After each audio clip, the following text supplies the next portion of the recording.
지역의 뉴스 속 뉴스를 전해드리는 뉴스인 뉴스 인터넷 신문입니다. D2뉴스 24의 류호진 대표 전화 연결합니다. 안녕하세요. 네, 안녕하세요. 대전의 시내버스 요금이 4년 만에 오르게 됐는데 먼저 이 내용부터 좀 전해주시죠.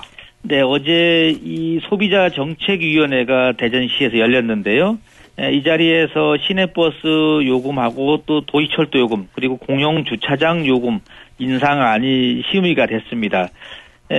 심의 내용을 보면은 시내버스 요금은 현행 교통카드를 사용할 경우에 1,100원에서 1,250원으로 150원이 올랐고요. 만약에 현금으로 낼 경우에는 1,200원에서 1,400원으로 200원이 오르게 되겠습니다. 다만 어린이와 이 청소년 요금은 현행대로 동결을 했습니다.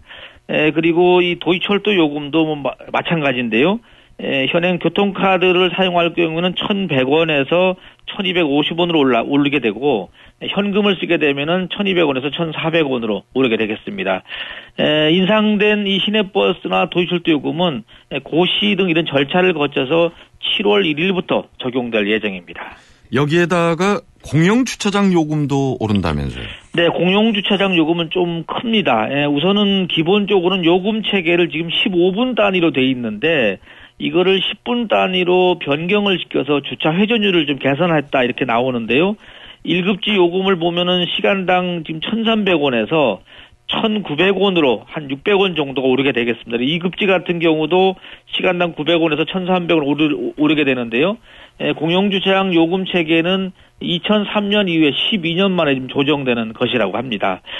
대전시는 특히 대중교통 요금 같은 경우 4년 만에 인상을 하게 되는데 적자 보존으로만 매년 시내버스에 420억 정도 그리고 도시철도에 230억 수백억 원의 예산이 지원되는 만큼 인상이 불가피하다 이렇게 설명을 하고 있습니다. 근데 지적하셨던 대로 공영주차장인데 네. 2급지 같은 경우가 900원에서 1,300원이면 400원이 뛰는 건데 결국 50% 가까이나 뛰는 거잖아요. 사실 저는 이제 2급지도 그렇지만은 대체적으로가 이 주차장을 이용하는 곳이 아무래도 1급지가 많습니다. 이러다 보니까 비용이 지금은 만만치 않은 것 같습니다. 1,900원이면 2,000원인데 시작 자체가 상당히 아마 높게 시작한다고 봤을 때 부담이 꽤 될 것 같습니다. 연구비를 횡령한 대학 교수들이 무더기로 적발됐는데 이 수법이 참 천태만상이네요.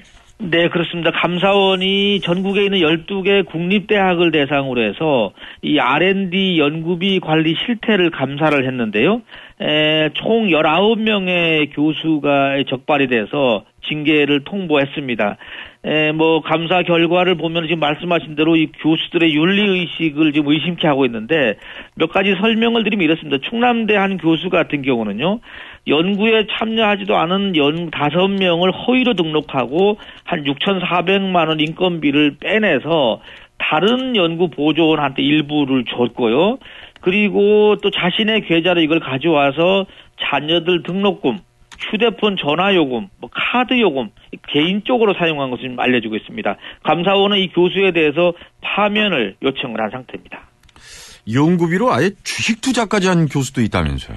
그렇습니다. 경북대 한 교수인데요. 이분은 한 20여 건의 연구 과제를 하면서 8억 원의 연구비를 집행을 했는데 이 가운데 한 2억 5,700만 원을 본인 명의 증권 계좌로 옮겨와서 개인적인 주식 투자를 하다가 적발이 됐습니다. 카이스트에 있는 한 교수 같은 경우는요. 29개의 과제를 상당히 많이 과제를 수행했는데 연구원에게 지급되는 연구비 7,400만 원을 지급하면서 4명의 학생 같은 경우는 체크카드를 자신이 관리하면서 이 체크카드를 가지고 자신의 취미인 사이클 장비를 사기도 했고요. 또 외국에 가서 장난감도 구입하고 또 집에서 피자도 배달시켜 먹어도 다 이 돈으로 썼다는 얘기입니다. 이분 같은 경우는 이 교수 같은 경우는 자신의 그 외국에 있는 사택의 월세도 이 비용으로 좀 썼다 이렇게 나오고 있는데 감사원은 이 교수에 대해서 정직 처분을 요구를 했습니다. 그러니까 이 연구는 뒷전이고 눈먼 돈이라고 생각하는 이 돈에 대해서만 혈안이 돼 있었네요. 그렇게 됐습니다. 대전 유성구가 전국 지방자치단체 가운데 처음으로 대규모 입시 박람회를 준비하고 있어서 주목받고 있네요. 네, 그렇습니다. 이 유성구가 또 대체적으로 지금 학구열이 상당히 높은 곳인데 오는 30일 토요일 날 어원중학교에서 국내 21개 대학이 참여하는 입시 박람회를 개최할 예정입니다.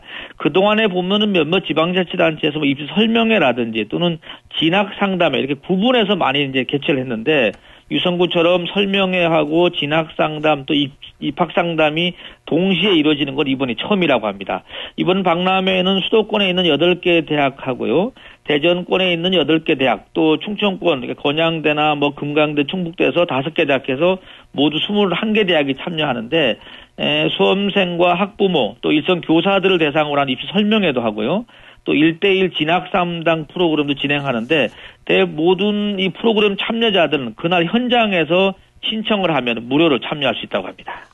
이게 진학 앞둔 자녀가 없는 분들은 이해가 안 되시겠습니다만, 한 대학에서만 해도 웬만한 1000석, 2000석 가득가득 찬단 말이에요. 그만큼 이 대학 입학이 복잡하고 어렵다 보니까는 예. 학부모들 입장에서는 정말 어떻게 보면 봉사 같은 개념이거든요. 그래서 적극적으로 참여를 하지 않나 보여집니다. 그 대학들을 한 곳에 모아둔다는 이 아이디어. 그러고 보니까 유성구엔 대학이 많이 밀집돼 있죠? 네, 그렇습니다. 이 유성구 인구 구성도 봤더니만요. 지금 전체 인구가 33만 명인데 이 가운데 11만 명이 대학생 인구라고 합니다. 3명 가운데 1명이 대학생. 네, 그렇습니다. 뭐 여기 보면은 이 유성구 안내 카이스트나 충남대학교, 한밭대 국립대학교를 포함해서 뭐 모건대, 뭐 침신대에서 대학이 모두 10개의 대학이 지금 포진돼 있습니다. 그리고 뭐 인구 비율로 따져서 전국에서 박사가 가장 많은 곳이 또 유성하고 그렇죠. 대덕구 네. 두 곳이잖아요. 네, 오늘 소식 잘 들었습니다. 네, 감사합니다. 네, D2뉴스 24의 류호진 대표였습니다. 네, 플러스 뉴스입니다. 권선택 대전시장의 항소심 재판이 오늘 있네요.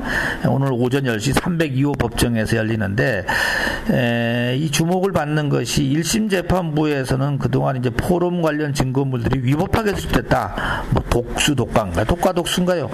그렇게 해서 진술을 거부했었는데, 오늘은 상당히 적극적으로 입장을 내놓지 않겠느냐, 이런 분석이 나오고 있습니다.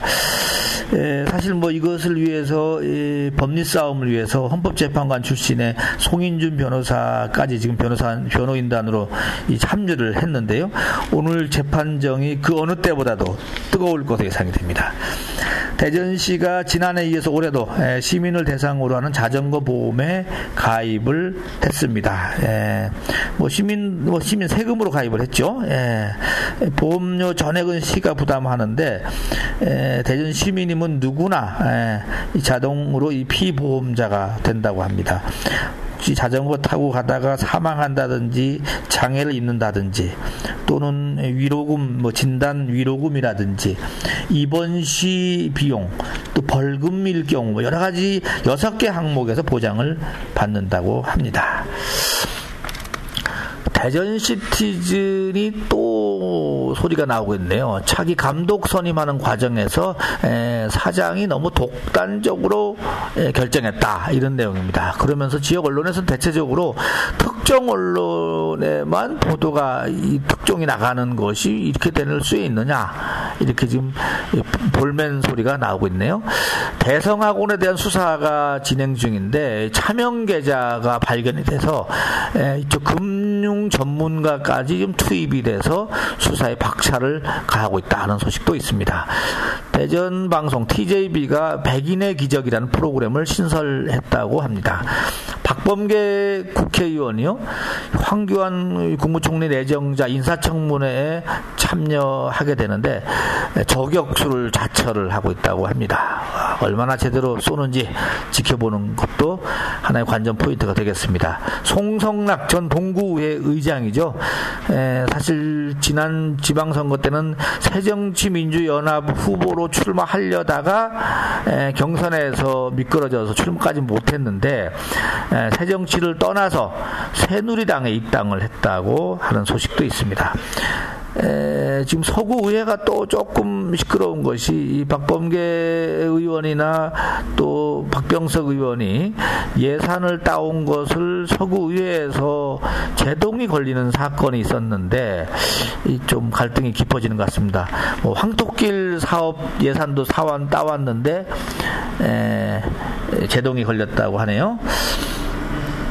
근로복지공단 대전공단의 이규성 과장이 98세 노인의 고관절 수술에 성공했다는 소식도 올라와 있습니다. 그리고 충남도 정책특보 3명을 추가됐는데 경제 분야의 고경호, 노사 분야의 임승주, 그리고 관광 분야의 안용주 씨가 특보로 추가됐습니다.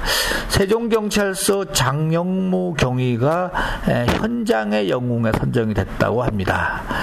대덕구 박수범 구청장이 이 매니페스토 이 공약 이행 평가에서 A등급을 받았다는 소식도 있네요. 전국 뉴스입니다. 대한노인의 2심 회장이 어제 한 이야기가 지금 전국 뉴스를 타고 있는데 노인 기준 지금 65세인데 이거를 점차 높이는 것이 좋겠다. 이런 발언이 지금 화제가 되고 있습니다. 여러분은 어떻게 생각하십니까? 이상 플러스 뉴스 마치겠습니다.